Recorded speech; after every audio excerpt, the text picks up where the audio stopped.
take a break, and then we're going to come back and do the ping lab. You got your review questions for Chapter 3, and then quiz for Chapter 3. And then next week, I believe we are doing the cabling lab, if I'm not mistaken. Yep, that's slated for next week.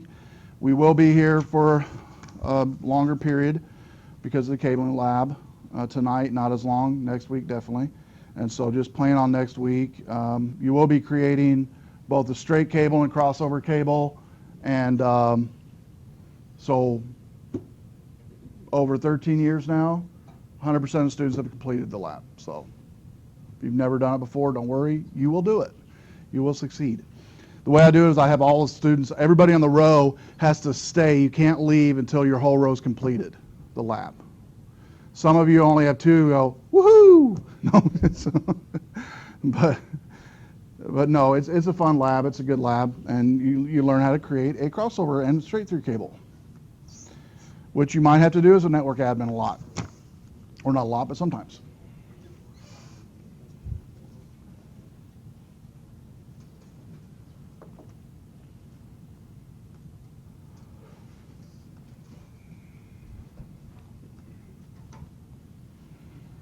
Okay.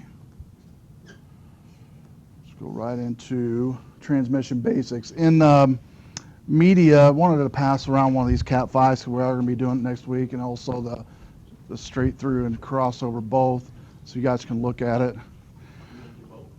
Yeah, you're going to do both crossover and straight both. And I'll just give you a straight cable. I'll start one back there, start one over here. And let's throw some other stuff over here for you.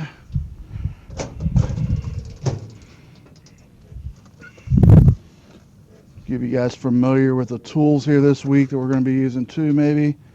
Pass those around.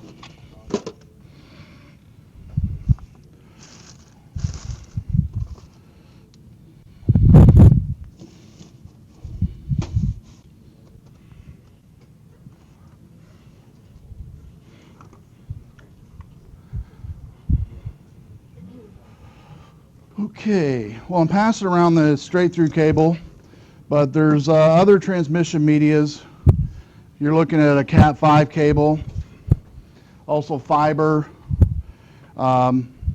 wireless.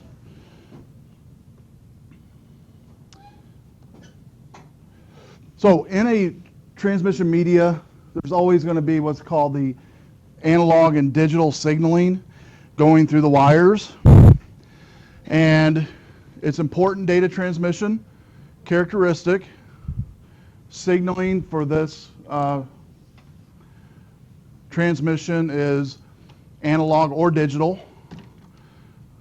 A real easy example of digital is this. It's either off or on, off or on. That's it. That's digital.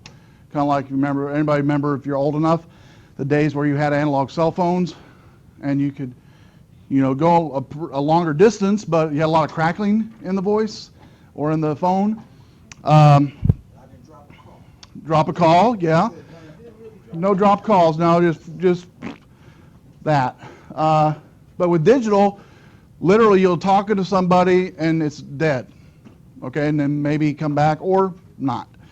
And so the other term in signaling is volt. Even Cat 5 have a small amount of voltage running through. Did you guys get to see it? Small amount of voltage running through the cable. And then signal strength. It's directly proportional to the voltage. There's different signal strength within a Cat 5 than, say, a fiber optic, than, say, wireless. And then signals, you've got current, light pulses, and electromagnetic waves when it comes to signaling and transmission. This here just gives a graph of volts, varied, continuous to not continuous voltage. And it's the higher the voltage, the longer the time and the wavelength of a phase within transmission. Amplitude is a wavelength strength. The frequency is a number of times amplitude cycles over fixed time, measured in hertz. Wavelength is the distance between a cycle point, and it's inversely proportional to frequency, and it's expressed in meters or feet. We'll see a graph here in a second. There it is. Here it has waves progressing over a period of time in relation to a fixed point.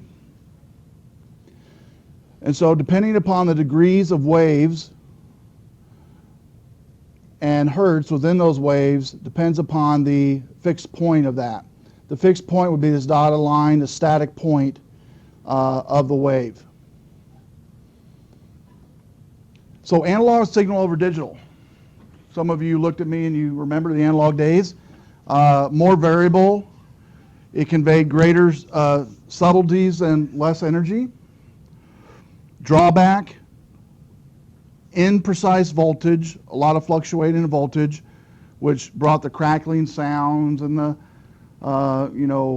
sounding like somebody was in a drum sound on cell phones.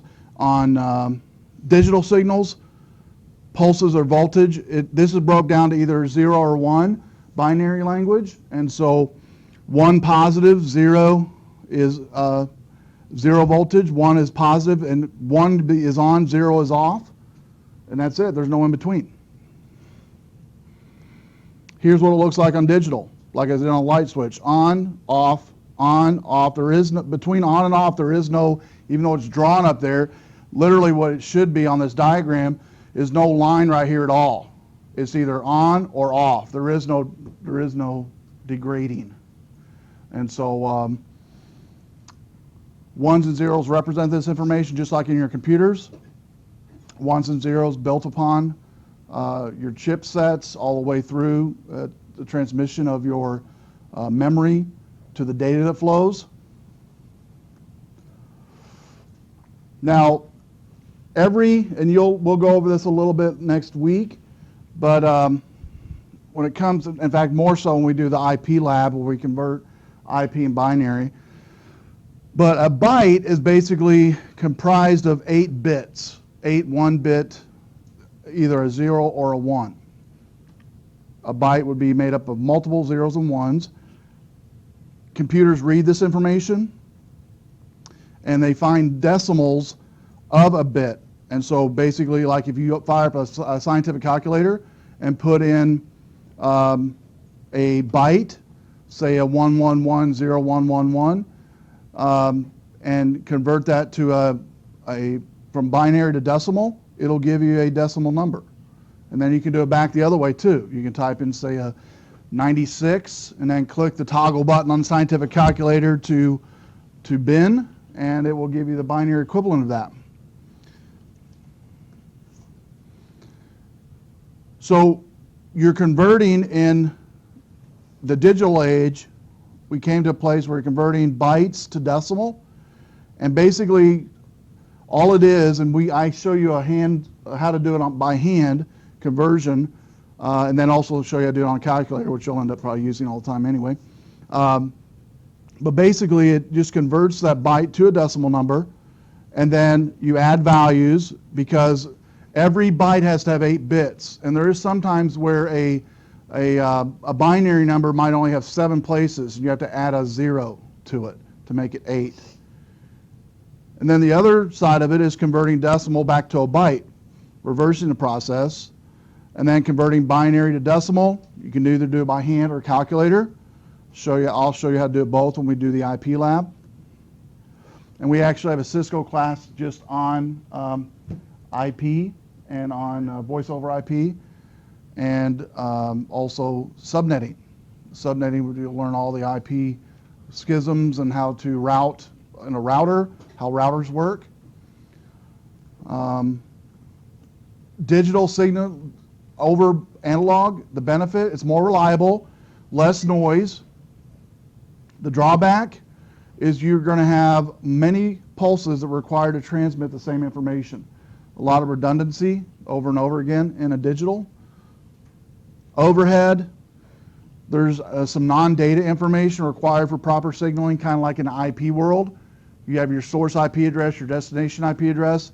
There's some non-data type stuff within digital that is required for it to be properly routed. Data modularization. This is where data relies upon the digital transmission, and network connection may handle only analog signals. And back in, well, anybody remember dial-up modems by chance? Remember dial-up modems? When it made the screeching sound when it was dialing up to connect and to do a handshake. This is that technology that's still around today, except you don't hear the screech sound. But it's still in the cable modems, still in the DSL modems. Modularization, demodularization is there. And basically, the data modularization is technology that modifies those analog signals. It makes them suitable to carry over a communication path, right? And so modularization is done actually in that whole modem technology. Next is carrier wave. This is combined with another analog signal. It produces a unique signal transmitted from one specific node to another node. Its preset properties, its purpose is to convey some type of information. You can think of, I'd always tell this or try to give an analogy on this one with cell phones because students are used to that, is all your different carriers you have today. All have the unique cell phone range and waves that they talk on, okay? Because you always wonder why you can be in Chicago and Rockford and literally be around a slew of different networks of cell phones and they never do that. What happened? What's the reason for that? They all have their own frequency. They all have their own wave. It's kind of like at an airport. I know a guy that works at O'Hare as an air traffic controller, which is much more stressful than my job. But, you know, he was trying to explain to me, you know, how they do their circular patterns when they come into land. They might circle sometimes for, if it's busy, you know, it's been known maybe up to an hour or more even at times. But the planes are all different levels. And I was asking, the reason I was asking about it was, you know, you've heard of the term near miss maybe in planes, you know, and I always thought, you know, when I think of near miss, I'm thinking, you know, feet. And I asked him about that. I said, well, what's near miss mean? How close is a near miss? He goes, well, technically, it can be, it's, you know, even 1,000 feet in air traffic control is a near miss, 1,000 feet. And he said they like to keep it even further than that, but they don't like to get it much, definitely not under 1,000 feet. Because you think about those big airplanes, I guess if a gust of wind or they hit an air pocket, it can drop pretty quick, and so makes sense. But same concept here with your waves of cellular phone towers. You've got you know, T-Mobile, AT&T, Verizon, all working on their unique node that their towers work off of to talk to each other. And then they have, we'll look at in a second, different repeaters throughout the region to repeat that signal. Some areas have better signals because they have more repeaters in those areas. I always wondered why or how they determined where to put repeaters. It's volume. Where the customers are is where they're going to put the repeaters at. The more repeaters, the better signal. And so in rural areas, they don't have many sales, so they're not going to put them there. It's a waste of money. And so a commercial I watched here recently, you might have seen it, where guys in a big truck is driving up these hard terrain, and they get out every once in a while, and they're holding their phone up, and you're thinking, well, they must be looking for a signal. And at the end of the commercial, the guy reaches up and said, oh, no signal. Finally has no signal to where they can actually relax and not get a cell phone call. And so, but the signals with cell phone towers actually are in direct correspondence to how close you are to those towers and the signal nodes that are there for your carrier, whatever that might be. They are preset and they convey information. Now, a carrier wave could also be not just for cell towers, also could be for radio waves, or it can even be for satellite, direct link satellite. Well, there's a number, you can't see them tonight because it's dark, but if you look over here to this side of the WTC campus between here and the campus police, there's a farm of satellites that's encaged in a gate, and also most of them are painted black, I believe, with red lettering or something on it. We have another one over in the quarry off of Mulford. If you keep driving down Mulford until you can't drive anymore, or not Mulford, yeah, Mulford, keep going until you hit, what is that, 251? Or Perryville, right? Is that right? You know the big quarry. Anyway, there's 2 or 3 towers we have there too, and they're repeaters for local communities if they want to use it for, like, say, we wanted to do a live whatever, whether it be teaching or whatever it might be. We have direct dish connections to do that. The next one on top of carrier wave is information wave. This is basically, it adds the signal's added to the carrier wave, and it modifies one carrier wave property. And that's just the information, the data combined into the carrier wave to go where it's supposed to go and do what it's supposed to do. This is the actual payload of the data modularization, what it's actually carrying. And then frequency modularization is carrier frequency modified by application or data signal. And then amplitude modularization is a carrier signal amplified by application of data signal as well. So this is basically data modularization is the technology used even in your modems, you have it on your computer, cell phones, trying to think of what else, any mobile device, even some of your cars. Now newer cars have modems in them as well for communication to maybe kickback diagnostics to Ford or Chevy or wherever of your car's health periodically. Okay, so I already talked about this a little bit, but this is a graph really of the carrier waves and the different information going on them. On the top one, it's a carrier wave. The middle one is information wave, and the bottom one is an FM wave, like FM radio. A lot of your AM stations that for years have been like talk radio, basically, are actually getting on the FM bandwagon. A lot of them are going to FM. And the reason for that is, I don't know if any of you listen to talk radio, but I listen to 1 or 2. They're actually becoming pretty popular. Talk radio is, so they're actually moving the signal, the wave, from the lower AM to a higher frequency for FM to reach a wider audience. And so they do have to pay more money for that, but that means they're actually have more listeners. Then it goes into different types of transmission here, and simplex, half duplex, and duplex. Basically in simplex, it's one direction at a time. Walkie-talkies might be a good example for this one, kind of a crude example, but you can only one person can communicate, can talk to each other while you have the button pressed down. Can't do it at the same time. Half duplex is signal transmission both directions, one at a time, shared for multiple nodes on a connection.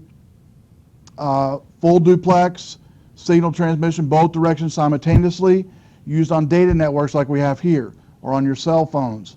You guys can call now on most of your cell phones and on the cellular network, and then also they now have a data network that you pay for as well. Totally separate networks. That's why you pay the extra, what, $20-30 a month. It is a totally separate network. It has to be. Well, it doesn't have to be. If they were on the same network, they would have a lot of degradation and a lot of conflicts, and you couldn't do anything, basically. So, like here on campus, we used for years had what's called a flat network. Everything was on the same LAN, and it was fine when we were smaller, but as we grew, we needed to split it and to subdivide it, and that's when subnets came into play, and then VLANs, which we'll learn about this semester. And so putting things on different levels, voice off of data, splitting up the network from student, faculty, employee, to where things can talk a little bit better to each other without using up as much bandwidth. So in this screenshot basically just gives the data transmission. Again, simplex one way, half duplex, you can do both ways, one at a time, full duplex, both ways all the time. And channeling is the next term in this one. Basically, distinct communication between the nodes, physically separated or logically separated through a channel logic. Anybody ever know anyone, or maybe you played with like CBs in the past? Anybody played with CBs before? They all have their different channels, like, you know, all the emergency channels for, you know, they even have online, I know Winnebago County, I listened to it, and I'm from the Joplin area, and so then they had that tornado last summer. I actually was able to go into Newton and Jasper County and listen online to their channel they had online there. They had it streaming through the web. Physically, though, it's on a separate channel, just for, and then truck drivers have their own channel. So CBs actually have their own channel for that.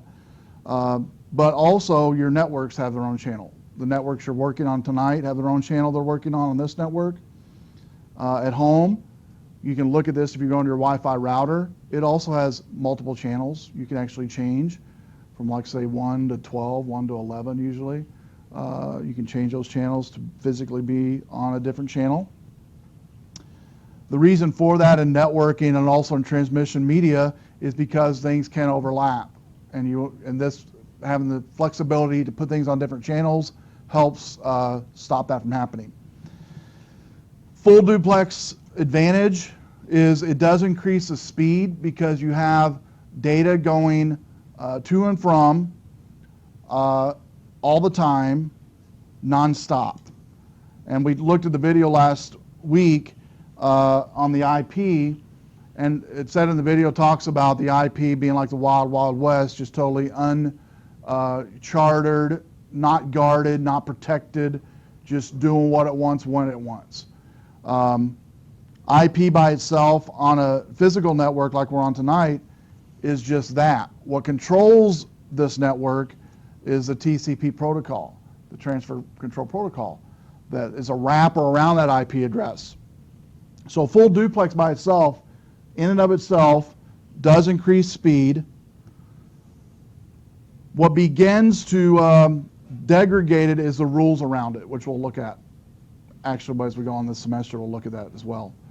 Multiplexing is the next one in here. Multiple signals travel simultaneously over one media. You can have multiple subchannels. It can combine what's called multiplexer and demultiplexer.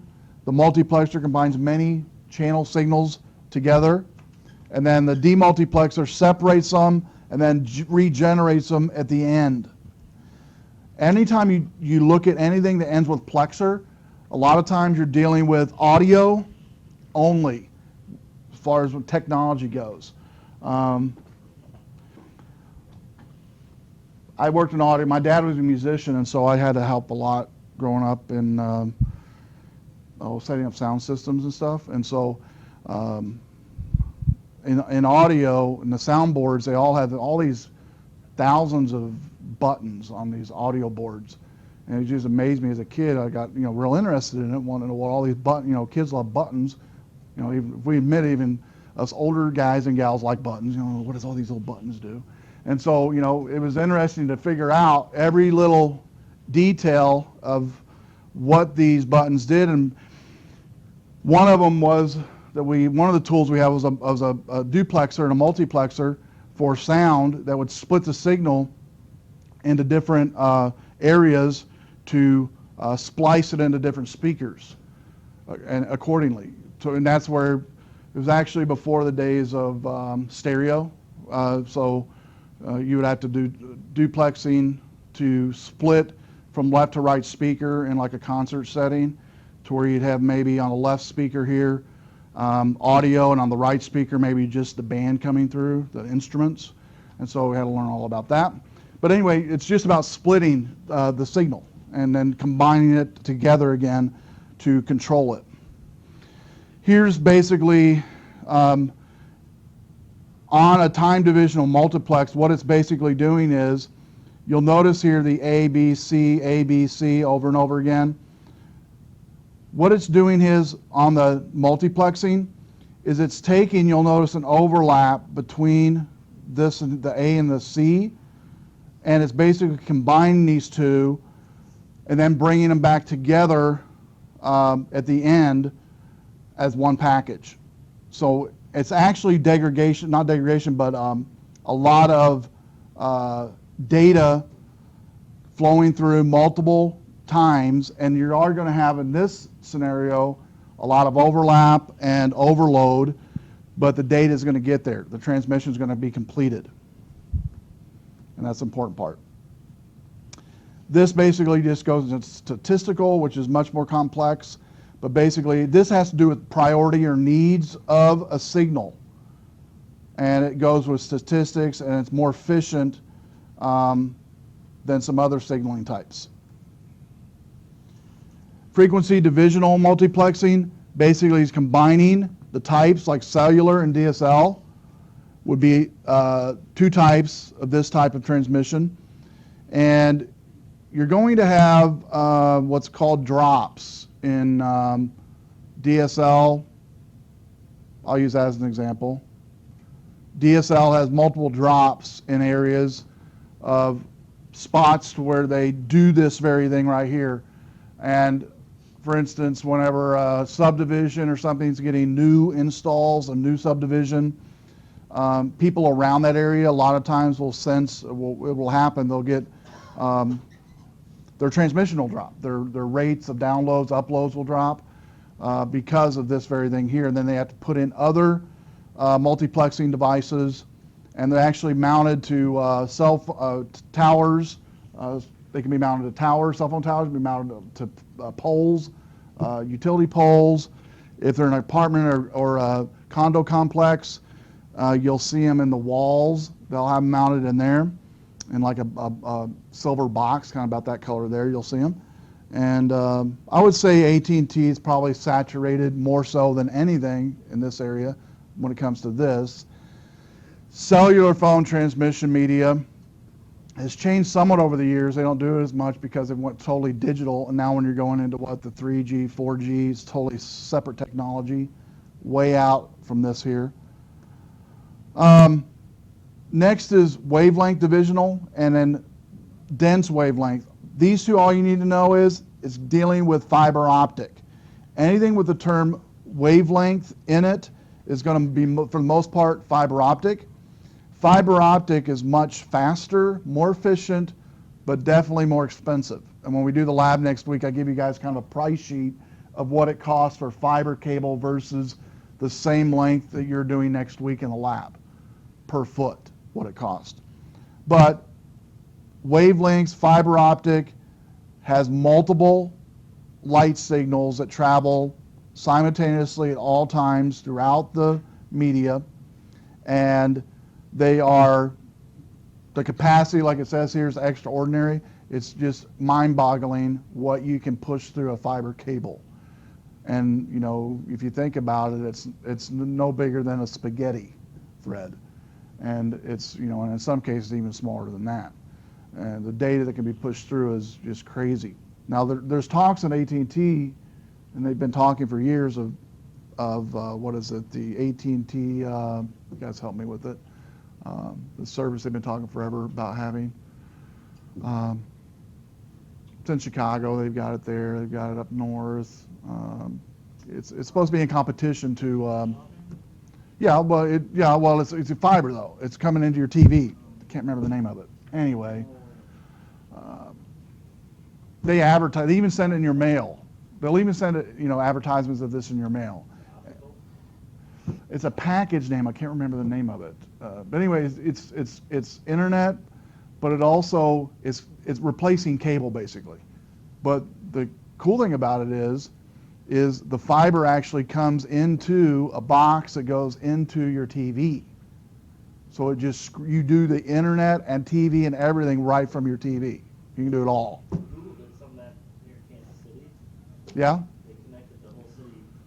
They had the sponsor city. They connected it all from fiber. Yeah. And invested in it. They have Google TV. Oh, really? Yeah, it's supposed to just be just astronomical on the speeds and everything. I cannot remember the name of it. I get advertisements all the way for it. Do what? Verizon has something called FiOS, which is similar to Comcast. It is, yes, it is. Fiber optic or Yep. something or other. Yeah, they were hot on that for a while, but I think they dropped it because of, Oh, really? the cost was just pretty crazy, and that's why AT&T stopped it. But I know that in new subdivisions they do have fiber. I know that, but the cost I know would be astronomical to put fiber in all existing residential, and so. But if I can remember that, I'll bring it next week what the name of that is, or you guys can remember. But anyway, it's basically. It would be a competition to Comcast, basically, what we have now. They have no competition right now. We got Dish, and some places you can't even get Dish now, I heard. So I don't like Comcast, even though I have to have it. I don't like it. They're all around me. Yeah. My bill always comes out. Yeah. We finally got the price down to where I wanted it because I was really. When both of our kids moved out of the house, we dropped cable altogether and just were 3 or 4 channels. But my wife is, watches our grandson now, and he's 3, and he likes the Disney and all that stuff. So you got to have it. So I got a charter and it's not any better. Charter's not any better, yeah. Anyway, I digress. But anyway, I'm glad you guys are with me on that. I don't like Comcast. Now, relationships between nodes. Here's where we get into the fun stuff, a point-to-point transmission. T6 is a technology around here, company around here actually called T6 Wireless. They might have changed their name a little bit, I don't know. I think it might be still called T6. Anyway, anybody have that or know somebody that has that? You used to have it. When we first moved to Rockford and we lived out in the rural area, that was besides dial-up, that was the other option. And I wasn't going to pay whatever it was that they wanted me to pay then. It was like $90 a month or something. Is when it first released to residential, I think. It was a cool technology, though, I will say that. I really thought it was really cool. And we could have set it up. I was right next to a cornfield, and so it was direct shot. Boom, would have worked. But point-to-point transmission has been around for a long time.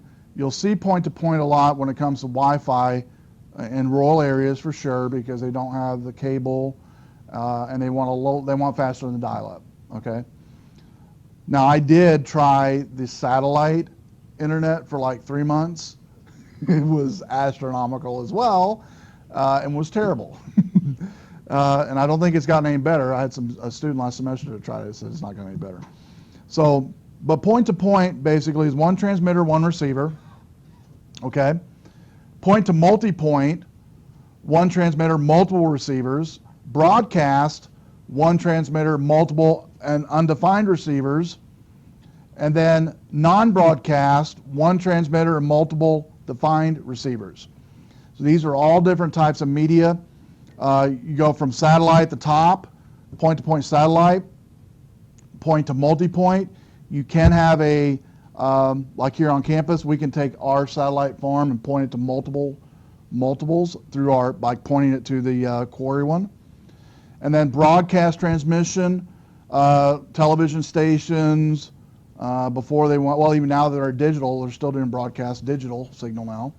Before that it was analog, now it's digital that everybody has to have.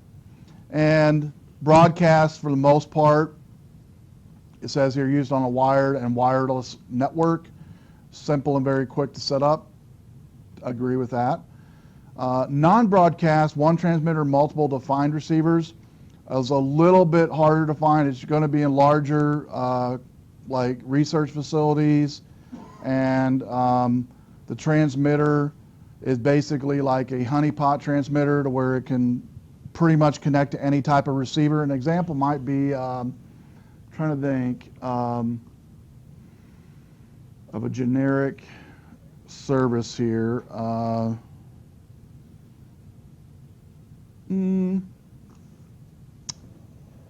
Can't think off the top of my head. An example would be this. You could do a homegrown example of this of, say, you had an open network and you wanted to connect to multiple devices, but each one of those devices had to have their own receiver to connect to it. That would be one example. There's a lot of research facilities though that use this. I can't think of one off the top of my head. Like the UPS thing? Yeah, exactly. Or the FedEx thing? Yeah, that would definitely be a great example. That's a great UPS, Pepsi, Coke. I used to work for Pepsi, and the guys go out into the stores and have those remote devices while they're in the store, dock it in the truck. That's a great example. Yeah, because those have been around for a while, and it's non-broadcast, one transmitter, multiple receivers. Great example.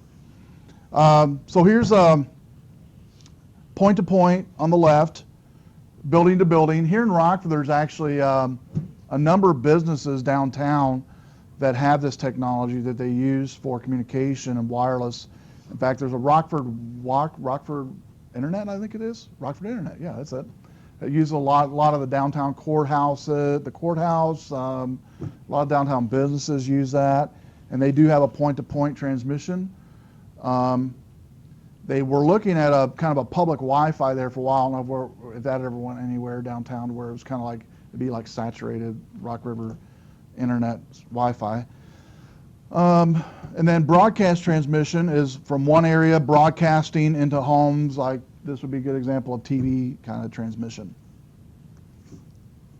Now we're getting into, I'd like to switch gears into what computers really talk more about, computer technology and computer networks, throughput and bandwidth. And I'm guessing most of you have heard the word bandwidth when it comes to if you have cable modem at home. Throughput might be a new term or something you've heard briefly about maybe. Basically, throughput basically just measures the data that's being transmitted during a certain period of time. It does measure capacity or bandwidth and the quantity of bits that are transmitted per second. So you'll hear networks say what's your throughput on your network. It's talking about how much data can you push through your pipe in a period of time. So say in a minute, how fast can we push data through your network? What's the throughput? How much data? How fast can we do it? It's really, really more here on the much than the fast. How much can we do? Then bandwidth measures the difference between the highest and lowest frequency between the mediums. Ranges, it's measured in hertz on this one. The more bandwidth you have on a network, generally the faster and the least amount of collisions you're going to have. I've mentioned this before. I used to teach high school computer class, and every summer, well, near the summer, the students would always I taught programming there as well, and the students would talk me into doing LAN parties. Anybody remember LAN parties? Absolutely not one person. Okay. LAN parties are where you bring a computer and a switch, and these were high school students. They had their own switches. And I bring mine, bring your own computer and your own switch into the classroom like this and set up their own LAN. And then start playing games like, at that time it was Counter-Strike was big. Anybody heard of Counter-Strike before? What is it? Command and Conquer, yeah. AOE, Age of Empires, that's a big one. And some of you are like, I've never heard of these games before. But the reason I mentioned that was, anyway, we would buy pizza, and they would talk, we had like 30 kids in there playing LAN games. But anyway, the reason I mentioned it during this slide was they're all on their own network, nothing outside bogging them down, and they could, the term in first-person shooter is, your ping ratio, your latency. If your latency is good, that means your ping's very fast. Your bandwidth's good, your ping's very fast, because you don't want your ping to be slow and your latency to be slow, or you could get killed easily going into a room, because before you knew it, you're already dead, because they saw you before you could even see the screen move. Okay, and so what was hilarious about it was, maybe it's just to me, but you know, when the kids play these online games, well, it's not just kids now. They actually did a poll recently. You know, the big one now is, and I play it, I have to admit, is you know, Black Ops. That's a big one. And then they got a new one. I've not bought the newest one, MW3, I believe. I've not bought that one. Anyway, these guys wear headsets, right? It's one thing to wear a headset in your home and play games online with people, but it's another thing to be in a room like this and everybody in here wearing a headset, and you're on your little teams, your little groups, doing your little strategies, and you're literally talking to each other through the headset, but the other team can hear you because they're literally right behind you. Okay? Because it'd be fine about, okay, watch, she's behind the building. Do not come out from behind the building. Team one, go to the left. And team one's literally right behind you in the classroom. So I used to get kicked out of watching them do that. But anyway, but it was, they told me though, they said, well, Mr. Conkle, we got the headsets on. When we had those headsets on, there was like $100 headsets. We can't hear anything. These are Bose headsets. So when we're speaking into the we're speaking into the microphone, we can't hear anything. So it's literally like we're at home. I thought, oh, okay, well that does make sense, I guess. So, you know, because I was thinking they could hear through the headsets, but they couldn't. So bandwidth does help with latency. It helps with speed, and the throughput is how much can you get through. Bandwidth is how fast can you get that stuff down. So now, when you guys do buy, I know when I first moved to Rockford and our kids were at home and they were playing games, I was playing games and downloading stuff, and you know, they had packages back then. It was wasn't Comcast, it was who was before Comcast? Thank you. Insight. They had different packages, right, where you could purchase different bandwidth packages, like the normal bandwidth, and then you could pay, you know, pay $20 more for, you know, they guaranteed, like, I don't know what it was, like something like, you know, 500 megs per second or something at that time, download. So anyway, we paid that for about a year doing that. But here's a graph describing the throughput and bandwidth quantity versus the completion rate of it. So you've got, for instance, 1 bit per second, 1,000 bits per second, 1 million bits per second, 1 billion, 1 trillion bits per second. And believe it or not, the last one, the terabit per second, fiber optic can easily do that in a network. Easily do this in a network. I think I told you guys about that we've not built the building yet. We're definitely not discussing it right now, but the new arts building we've talked about building for a number of years, which is the next building that's going to actually be where the modulars used to be, that used to be on Mulford. It's supposed to be fiber throughout because it's going to be all the media and graphics classes there, which funnel through a lot of, you know, video and large files. So it'll really be cool to see that. Most of your home computers and business computers work on this range, the gigabit range, when it comes to NIC cards, and you know, depending on the closeness they are to the switch, they can reach that with the new NIC cards and even through Cat5. But the terabit can be reached and can obtained through a fiber, true fiber, from say NIC card to switch to server, all on a fiber backbone. Baseband and broadband. This is basically, baseband is digital signals sent through direct current, DC.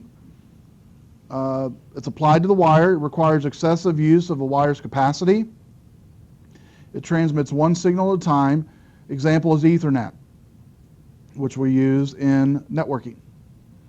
And broadband transmission, signals are modified. They use RF analog waves. Does not encode information as digital signals. This will be your broadband you have at home through your cable modem technology. Very fast. Then noise. Every transmission medium is going to have some type of noise. Cat5, fiber. Now granted, Cat5 is going to have more transmission noise just because it's made cheaper than fiber. And so there are reasons why, like in industrial areas, fiber is installed in place of Cat5 because of the noise susceptibility of a fiber or of a Cat5 over fiber. And so types of noise would be like electromagnetic interference. You're, like I said, in a shop area, which Rockford's known for, manufacturing, a lot of electromagnetic fields going around, generators. Crosstalk is the next one. Potential cause on this, improper termination. Crosstalk can also happen when you're running cables next to other cables of different types. So say you're running Cat5 next to electrical, which you should never do, or Cat5 next to, I don't know, phone wires, whatever. You're going to have crosstalk. And then environmental influences, heat. So all these types of noise do give themselves to a certain type of transmission media that you need for those areas. Again, industrial are going to, for the most part, high industrial areas, high manufacturing areas will have in those areas fiber just because it's less noise susceptible, less to crosstalk. In office areas, buildings like this, classrooms like this, Ethernet is fine. When you're just using it to go on the internet, check your email, send and receive normal size data, Ethernet's perfect. You don't need fiber. Fiber would be overkill for that. Even though it would be faster, it would be overkill in a lot of situations. But transmission flaws do occur because of noise. An example on this in your own home is maybe, okay, you've got a TV in your kitchen, and maybe that TV is hooked to, maybe it's an antenna possibly, as an example. You start your microwave, your TV starts, the noise gets crackly in it. Or somebody hits the garage door opener and it starts crackling the noise in some device in your house, whether it be a TV, sound system, whatever. That's an example of crosstalk as well, where different transmission medias collide within a house environment. Basically here on this one, I'll end on this, is crosstalk between wires and cable. Is here we've got the cable itself, and we'll actually learn this next week when we do our lab. We have what's called twisted cabling, the one that I passed around to you. They're twisted cables, meaning they've got 8 wires twisted together, and these wires are twisted together to diminish as much as possible crosstalk.